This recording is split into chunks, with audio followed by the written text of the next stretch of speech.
જય દ્વારકાધીશ મિત્રો. હમણાં જ મારે દ્વારકાથી પણ મિત્રોના ફોન હતા. ગુગળી બ્રહ્મ સમાજ, એમના અધ્યક્ષ, સમગ્ર બ્રહ્મ સમાજ જે વર્ષોથી દ્વારકાધીશના પૂજા કરતા આવે છે પેઢીઓથી, એવા જ આહિર સેનાના પ્રમુખનો પણ ફોન, એને પણ વાત થઈ. હિન્દુ સેના પણ સાથે છે. સમગ્ર સનાતન ધર્મ આખો આજે ઊભો થયો છે.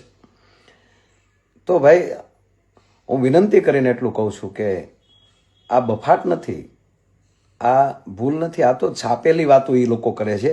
આવું પુસ્તકોમાં છાપી નાખ્યું છે.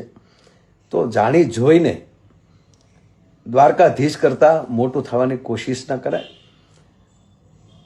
અને પહેલી વાત તો એ છે કે હજી સુધી દ્વારકાધીશનો નેજો જે 52 ગજની ધજા જે ફડાકા મારે છે ને, એવી ધજા હજી બીજા દેવ ઉપર નથી લાગી, બીજા ભગવાન ઉપર નથી લાગી. અને આ ભગવાન છે, જગદગુરુ છે. કૃષ્ણમ વંદે જગદગુરુ યદા યદા હિ ધર્મસ્ય જ્ઞાન નિર્ભવતી ભારતમ.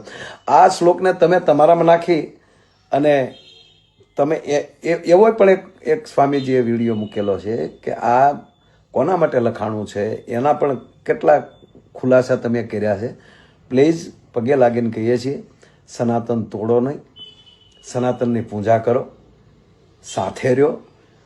પણ તમે અવારનવાર જે આ બધી વસ્તુ કરતા આવો છો, કોઈ ને કોઈ તો એમાં એમના પણ વડીલોને વિનંતી કરીને કહીએ કે પ્લીઝ, ભારત વર્ષ અને એ ભારત વર્ષના દ્વારકાધીશથી કોઈ મોટું હોઈ ન શકે, રામથી મોટું હોઈ ન શકે, અને મહાદેવથી કોઈ મોટું હોઈ ન શકે. એની નીચરામાં રહી અને તમારી રીતે તમારી ગાડી હાંક્યા કરો તો શું વાંધો છે? પણ કોઈને કોઈ આવું કાંઈક કરીને આજે સનાતનને દોડવાનું જે કામ કરી રહ્યા છે, એને વિનંતી કરીને કહી છે કે પ્લીઝ કંટ્રોલ રાખો. અને આ કંટ્રોલ રાખવાની વાત નથી, આ તમે ચાપી નાખ્યું છે. જાણી જોઈને જે કરો છો એને તમે ભૂલ ન કહી શકો, એને બખવાટ પણ ન કહી શકાય. તો આના ઉપર બધાએ ધ્યાન આપે એવી હું કરબદ્ધ પ્રાર્થના કરું છું. જય દ્વારકાધીશ.